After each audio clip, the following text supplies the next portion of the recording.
Assalamualaikum sobat sekalian. Topik kali ini adalah petunjuk instalasi listrik yang boleh dilakukan dan tidak boleh dilakukan. Petunjuk sederhana instalasi listrik ini bisa digunakan sebagai tambahan referensi untuk praktisi instalasi dalam melakukan pekerjaannya, baik sebagai perencana, instalatir, inspeksi, dan pemeliharaan. Terdapat contoh-contoh foto instalasi yang baik dan kurang baik agar mudah difahami.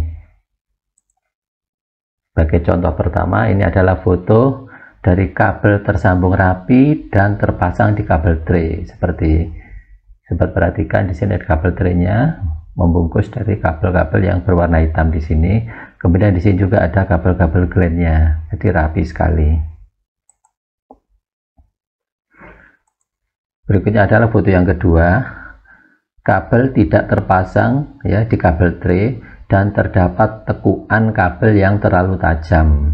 Ya, jadi kabel-kabelnya ini tidak teratur ya, tidak ada kabel tray di sini dibandingkan dengan foto yang pertama, dan juga ada kabel yang menekuk-menekuk seperti ini, tekukan tajam. Di sini kabel biru juga ada yang diikat dengan tekukan yang tajam. Ini tidak baik ya. Yang berikutnya adalah foto yang ketiga. Di sini adalah kotak sambung atau junction box yang terpasang rapi dengan gland kabel. Di sini ada gland kabelnya. Sekarang kita bandingkan dengan foto yang berikutnya. Di sini adalah kotak sambung atau junction box yang tidak ditutup dengan benar sehingga mudah kemasukan air atau serangga. Nah, di sini kabelnya kelihatan ya, keluar kabel warna merah dan tidak tertutup dengan baik. Ini cover dari junction box-nya. Foto yang berikut adalah gland kabel yang terpasang rapi seperti ini ya. Di kabel-kabel ini terdapat gland kabel ya, seperti ini. Foto yang berikutnya adalah kabel tray yang terpasang rapi ya. Jadi kabel-kabelnya disusun sebagian rupa sehingga dalam maintenance juga mudah, kalau mengurut kabel juga mudah ya, karena tersusun dengan rapi seperti ini. Ini juga begitu, ada kabel tray di sini, kabel tray yang ukuran seperti ini menyesuaikan dengan jumlah kabelnya atau volume kabelnya. Foto yang berikutnya adalah kabel yang menggantung longgar tanpa kabel tray. Di sini bisa dilihat kabelnya menggantung seperti ini. Ini tidak dibenarkan ya.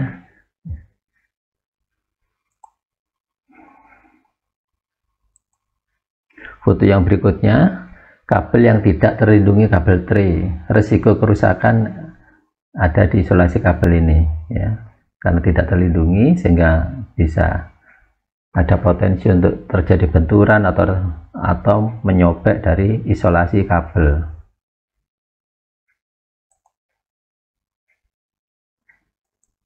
Foto yang berikutnya adalah panel yang dilengkapi segel karet dan gland kabel. Ini segel karetnya sehingga nanti bisa menambah kerapatan dari panel atau IP-nya akan bagus ya. Misalkan waterproof atau lebih terlindungi lagi.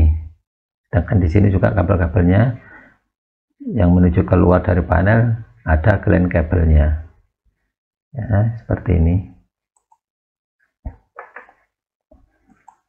Foto yang berikutnya, di sini panel yang tidak dilengkapi segel karet dan gland kabel. Kalau dibandingkan dengan panel yang sebelumnya, di sini tidak ada segel karetnya. Di sini juga tidak ada gland kabelnya. Ya, seperti ini.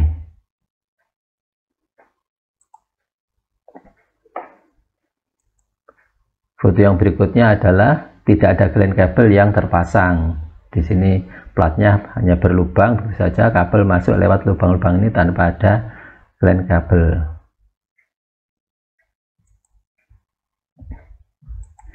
Foto yang berikutnya adalah pemasangan fondasi tiang yang baik ya, seperti ini. Rapi, kokoh ya, sesuai dengan ukurannya, tapaannya juga kuat.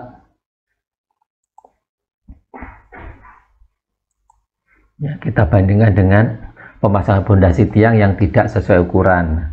Di sini ada celah, ya. Kemudian jarak antar plat ini dengan ya, dimensi atau balok yang betonan yang paling tepi terlalu dekat dengan pinggiran sehingga kurang kokoh dan mudah. Nah, ini mudah rompal ini.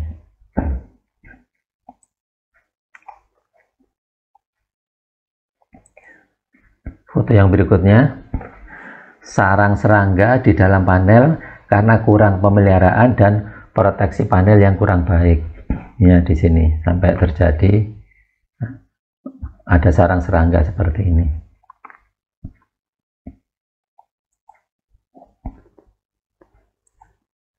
Foto yang berikutnya adalah instalasi yang kurang baik karena kabel tis kemungkinan tidak dapat menahan beban.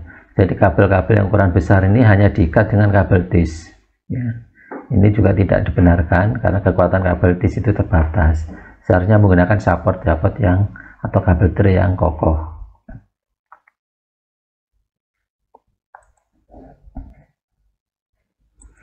Foto yang berikutnya, tersedia gambar instalasi pada panel untuk memudahkan identifikasi komponen.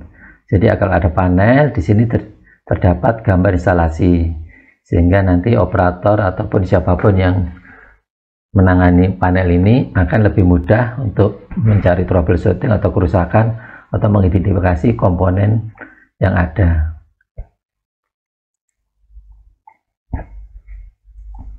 Yang berikutnya adalah tidak tersedia gambar instalasi pada panel, menyebabkan kesulitan dalam memahami instalasi. Ya, di sini kosongan, tidak ada gambar instalasi.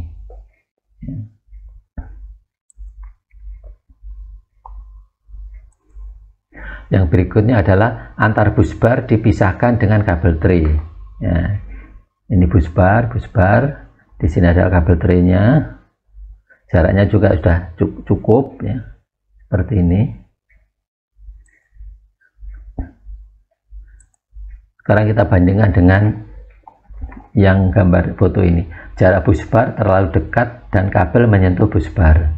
Nah, ini jarak antara busbarnya terlalu dekat, ya, sehingga ada potensi untuk terjadi hubung singkat. Kemudian di sini kabel, ya, melewati busbar ke bawah ini juga tidak dibenarkan. Ya. Yang benar adalah gambar yang sebelumnya atau foto yang sebelumnya.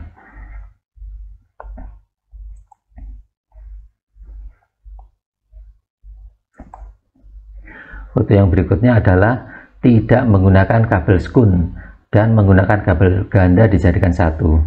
Nah, ini skunnya tidak ada. Kemudian di sini ada kabel double ini, kemudian diikat jadi satu. Ini juga tidak dibenarkan. Kalau memang dibutuhkan kabel yang ukuran besar, ya harus dipilih kabel tunggal yang berukuran sesuai dengan desainnya. Tidak dibuat kabel double dijadikan satu seperti ini. Apalagi tidak pakai skun.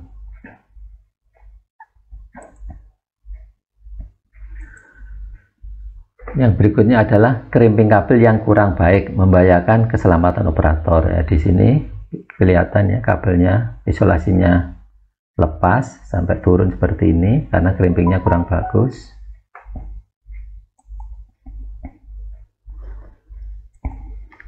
Ya, demikianlah rekan-rekan sekalian, semoga informasi singkat ini bermanfaat, ya. Dan tunggu video-video selanjutnya. Terima kasih. Assalamualaikum warahmatullahi wabarakatuh.